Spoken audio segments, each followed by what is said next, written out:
आया और शिव ने कृपा करना प्रारंभ किया, शिव ने करुणा करना।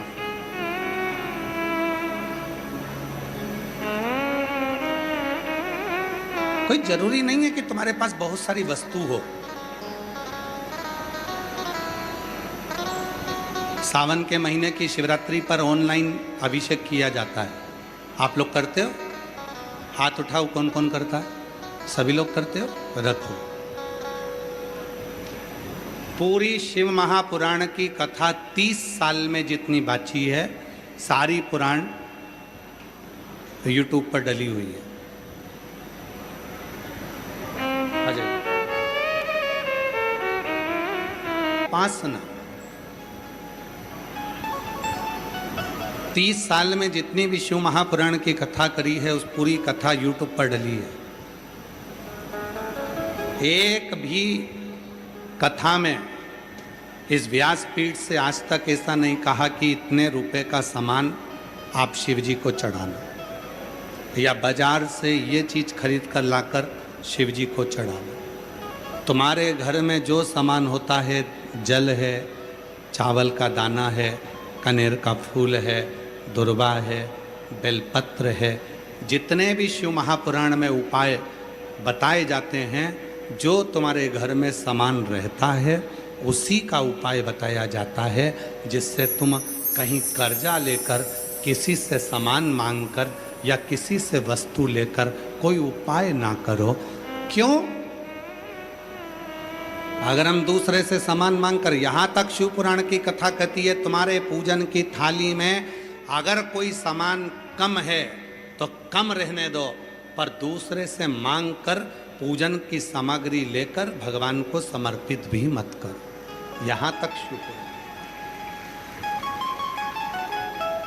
कई माताएं पूजन करने जाती हैं, कई माताएं पूजन के लिए जाती हैं और कई बट सावित्री की पूजन कर रही हैं, कहीं पीपल की पूजन कर रही हैं, कहीं शिव जी की पूजन कर रही हैं, गणेश जी की पूजन कर रही हैं, देवी देवता की पूजन कर रही हैं, कोई दूसरे देवता की भी पूजन कर रही हैं, किसी की भी पूजन करने बैठे हो। और आदि रमा नाम की एक महिला थी, आदि गांव में रहती थी, परिस्थिति अच्छी नहीं थी। गांव में रहती है आदि रमा, अपनी साधारण सी परिस्थिति में शिव की साधना करती है, शिव की साधना।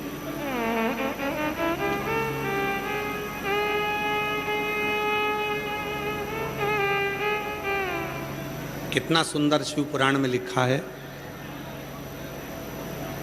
पानी का लोटा भी अपने घर से लेकर जाओ, पानी भी अपने घर से लेकर जाओ।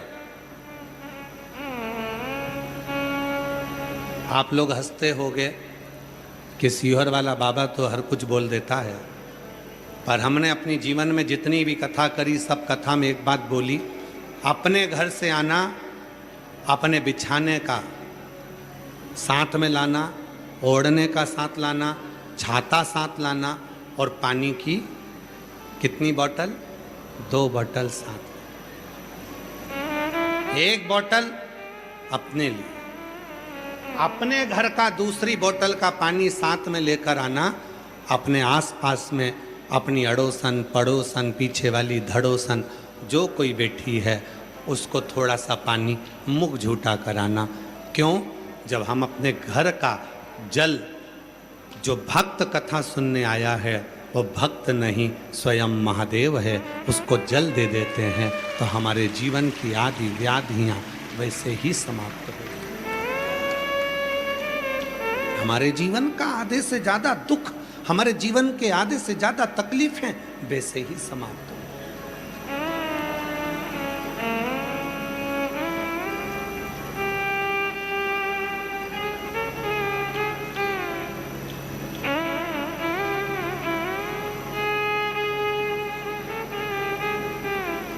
हमको देवघर की कथा याद आ रही है। देवघर में जब कथा करने के लिए आए तो वहाँ पर एक बहन, जब हम जा रहे थे तो दरवाजे के साइड में एक बहन, जब हम उधर से जब कथा के लिए आए थे तब वो बहुत सारा भगोने भर भर कर वो लिट्टी और चोखा लेकर आई थी, बांट रही थी। जब कथा पूरी हो गई, हम जाने लगे, तो वो केवल चोखा चोखा बांट रही थी, केवल चोखा ही चोखा था उसके पास। हमने जो गाड़ी चला रहे थे उनसे कहा कि भैया जरा गाड़ी रोकिए, हमको अब माता जी से बात करना। हमने माता जी से कहा, माँ हम जा रहे थे तब तुम लिट्टी चोखा बांट रही थी और अभी तुम चोखा ही चोखा बांट रही हो। तो कहा, गुरुजी आप ही ने कहा था जो है वो सब दे दो। अब पहले लिट्टी चोखा था तो लिट्टी चोखा दिया, अब चोखा ही चोखा है तो चोखा ही चोखा दे दिया।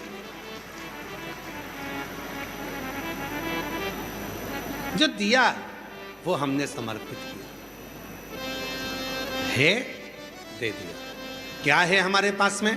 हमारे घर से लाया हुआ 2 बोतल पानी, एक मेरे लिए एक दूसरे के लिए। जब शंकर भगवान को सबसे ज्यादा प्रिय 1 लोटा जल जो माँ पार्वती जी ने शिव जी को चढ़ाया, माँ उमा ने महेश को चढ़ाया, भगवान श्री महेश को समर्पित करा, जो माता सती ने शंकर भगवान को दिया, जो माता कात्यायनी ने, कुष्मांडा ने, स्कंदा ने, माँ जगतजननी ने भगवान शिव को दिया, वो 1 लोटा जल जिसके लिए भगवान शंकर पार्वती से कहते हैं, पार्वती संसार सागर में जितने मेरे शिवलिंग हैं, संसार सागर के भूमंडल पर जितने मेरे ज्योतिर्लिंग हैं, संसार सागर के जितने भूमंडल पर मेरे शिवलिंग विराजमान हैं, अगर संसार का मनुष्य मुझे कुछ नहीं दे सकता, एक बूंद अपने घर से लाए हुए जल की भी समर्पित कर देता है, तो वो मुझे ही प्राप्त कर लेता है, मुझे वो अपना लगता है, वो मुझे अपना लगता है।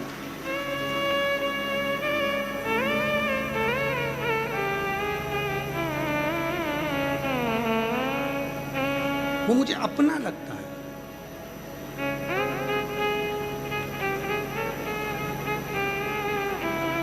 कोई दूसरा नहीं है महाराज।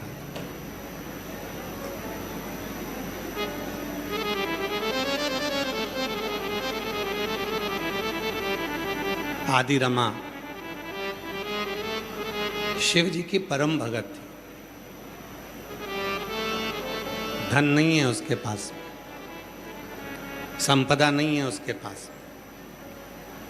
मत होने दो। गांव में रहती है, शिव जी की पूजन करती है, घर से चलती है, 1 लोटा जल लेकर जाती है, शंकर को समर्पित करती है।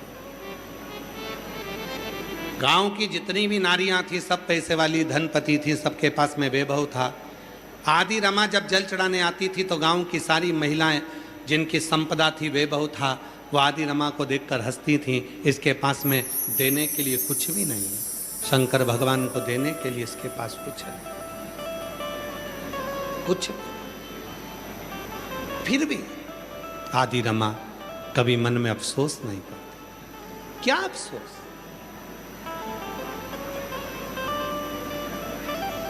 दो सुख होते हैं, 2 तरह के सुख होते हैं, एक मन का सुख होता है, एक धन का सुख होता है। धन का जो सुख होता है वो डनलप का गद्दा देता है, धन का जो सुख होता है वो 4 व्हीलर गाड़ी देता है, धन का जो सुख होता है वो एसी का रूम देता है, धन का जो सुख होता है वो दुनिया का सारा वैभव देता है, पर वो धन का सुख मन की शांति नहीं दे पाता है। मन की शांति उसी का।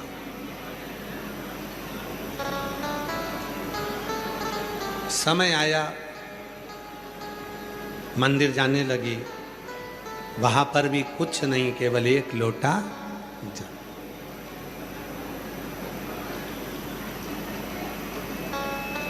कोई जल्दी बनता है, कोई लेट बनता है, शिव जी को जल चढ़ाने वाला एक दिन सेठ जरूर बनता है, सेठ जरूर बनता है। कोई जल्दी बनता है, कोई लेट बनता है, शिव को जल चढ़ाने वाला एक दिन सेठ जरूर बनता है। शंकर को जल चढ़ाने वाला कभी अपनी जिंदगी में कंगाल नहीं हो सकता, कभी कभी।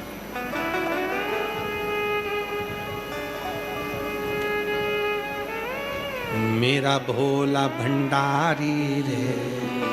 पर ही अपने मकान पर ही थोड़ी सी देर खड़े होकर वहाँ की भूमि की रज को अपने मस्तक पर लगाकर प्रणाम कर कर कहो, आज हमने कथा को सुन लिया। श्री शिवाय नमस्तुभ्यम। मेरा बाबा आपकी भी मनोकामना 3 महीने में पूर्ण जरूर करेंगे। हृदय से उसको स्वीकार था। आदि रमा दूसरे गांव में पहुंच गई जहां शिव का मंदिर था, शंकर जी को जल चढ़ाती। कुछ नहीं, समय आया पूरे आसपास के क्षेत्र में अकाल पड़ गया, सब भूखे मरने लगे, सब त्राही त्राही होने लगी, हाहाकार मच गया, सारी दूर हाहाकार मच गया। भोजन नहीं है, अन्न नहीं है, पानी नहीं है, त्राही त्राही मच गई। त्राही सारे गांव, सारे शहर, सारा नगर अकाल की ग्रास में आ गया।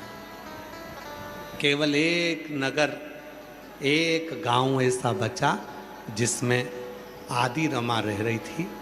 आदि रमा रोज मंदिर जाती थी, वहां अकाल नहीं पड़ा, वहां जल की कमी नहीं आई।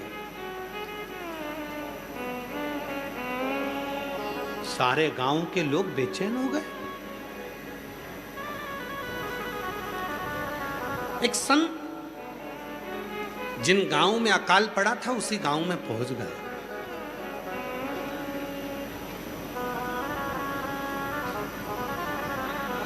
एक सती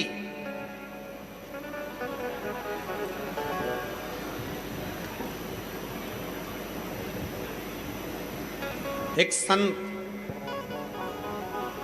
एक शिव का भक्त, ये 3 जिस गांव में रहते हैं, अगर सती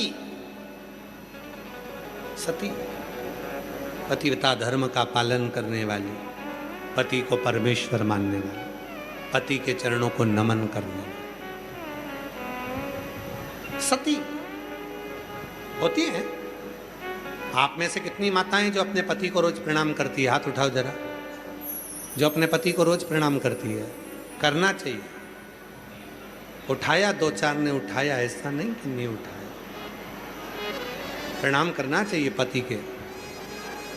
अच्छा जाने दो, तुम पति को नहीं करती हो तो आप में से कोई ऐसी माता भी होंगी, तुम नहीं करती होगी तो वो कर लेता होगा। प्रणाम तो कर।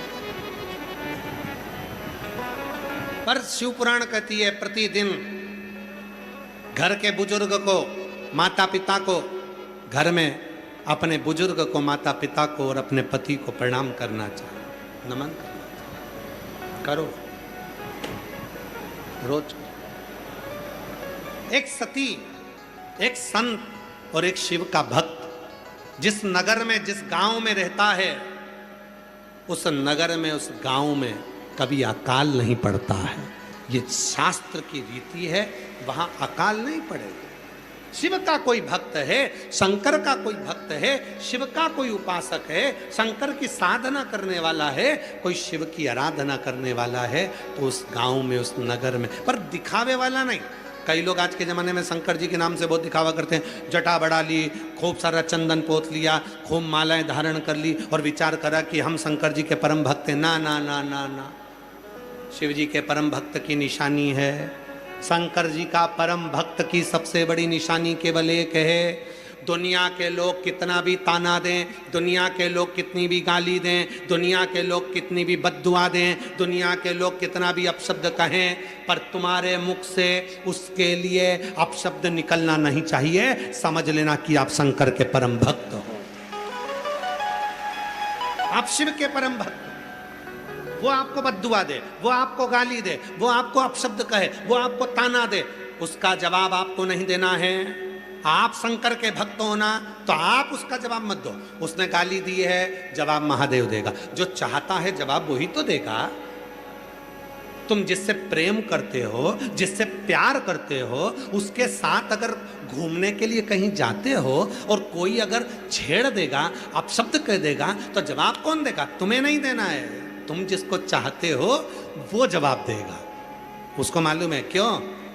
घूर के देख रहा है, जानता नहीं है मैं इसके साथ हूं। 2 दिया धर के, घूसे दिया धर के, वो प्रेम करता है, इसलिए सेफ्टी वो करता है, रक्षा वो करता है। इसीलिए जो महादेव का परम भगत होता है वो किसी को कुछ नहीं कहता, केवल मुस्कुराता है। किसी ने धोखा दे दिया, गाली दे दी, अपशब्द कह दिया, ताना दे दिया, आड़ा टेढ़ा कह दिया, वो केवल मुस्कुराएगा, कुछ नहीं बोलेगा, इंतजार करेगा शंकर के डमरू के बजने का, उसके तांडव रचाने का, उसके त्रिशूल उठाने का इंतजार करेगा कि मेरा जवाब वो महादेव देगा, वो कालाधिपति देगा, वो शिव देगा। उसका इंतजार करेगा, वो कुछ नहीं बोलेगा, कुछ नहीं।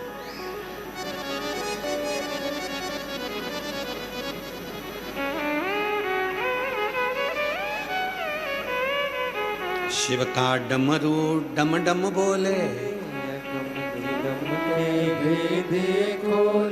शिव का डमरू डम डम डम बोले, अगम निगम के भेद खोले। ऐसा डमरू बजाने वाला कोई नहीं, ऐसा डमरू बजाने वाला कोई नहीं। तुम लोग क्यों खड़े हो गए? पूरा पंडाल एक साथ खड़ा हो जाता है। अभी तुम गा ही नहीं रहे थे, गा दे है, गा दे। कोई नहीं रे यहाँ, कोई नहीं,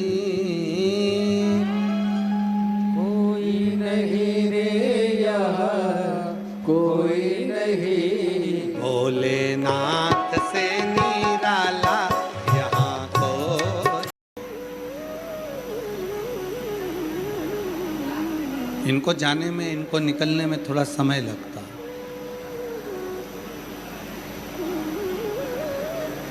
कर्ज को भी चुकाने में थोड़ा समय लग जाता है और मर्ज को भी समाप्त करने में थोड़ा समय लगता है। पर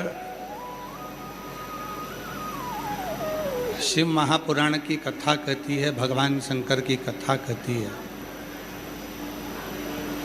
शिव तत्व कहता है, शिव महापुराण की कथा कहती है। अगर व्यक्ति में अपनी सहनशीलता है और व्यक्ति अपने आप पर भरोसा करता है, विश्वास करता है, दृढ़ी रहता है, शंकर भगवान को एक लोटा जल नित्य चढ़ाता रहता है, तो उस व्यक्ति का कर्ज भी चूकता है और मर्ज भी चूकता है, दोनों चलते।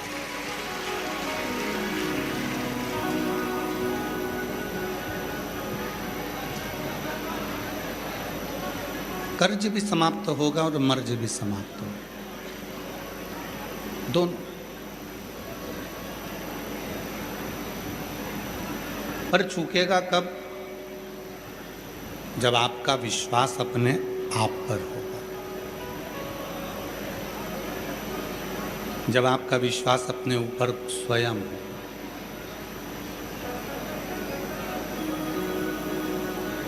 एक बार देवऋषि नारद जी भ्रमण करते करते पृथ्वी के पास गए।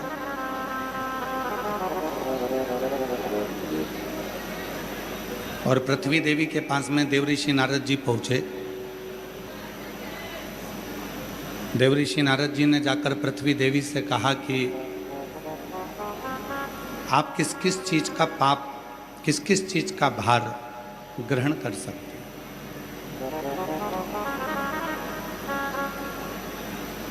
शिव पुराण कहती है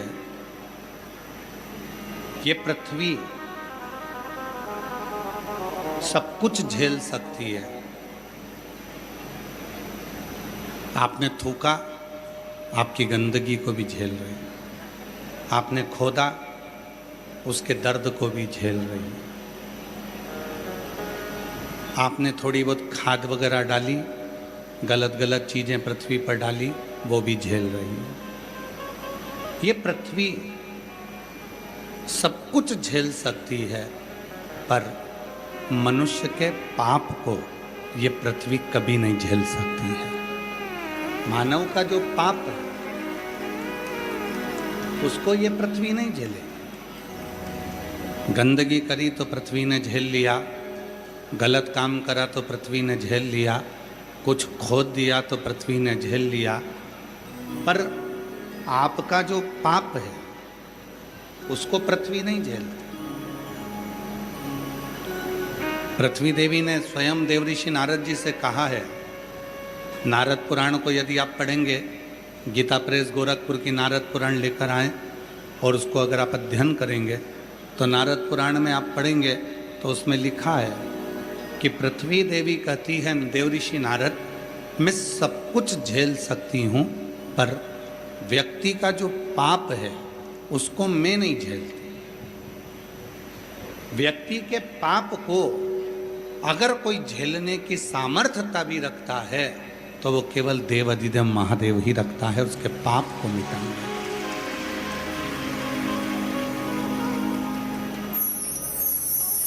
पृथ्वी देवी स्वयं देवऋषि नारद जी से कह रही है।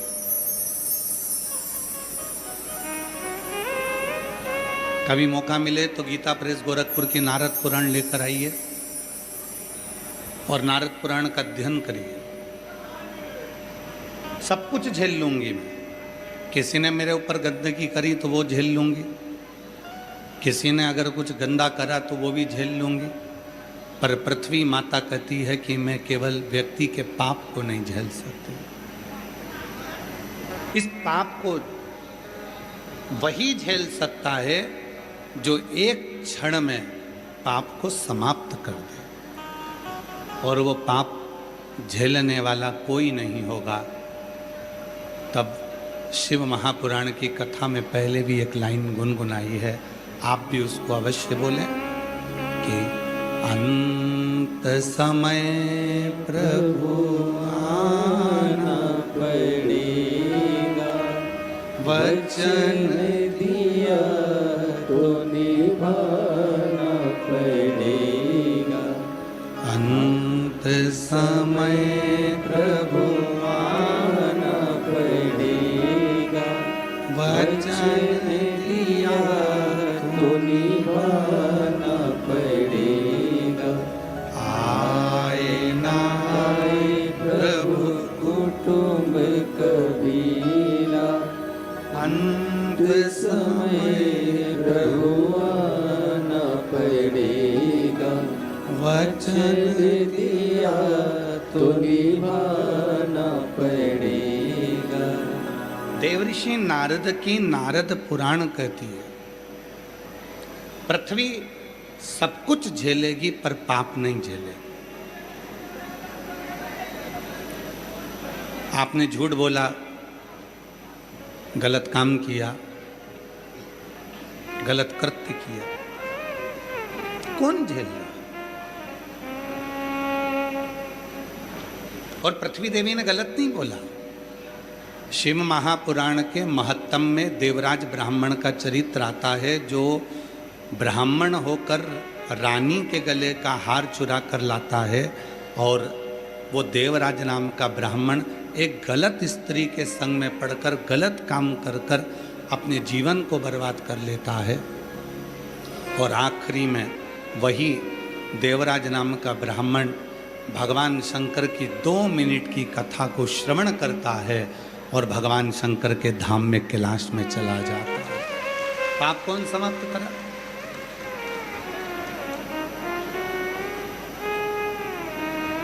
पाप किसने समाप्त किया? और केवल देवराज नाम के ब्राह्मण का चरित्र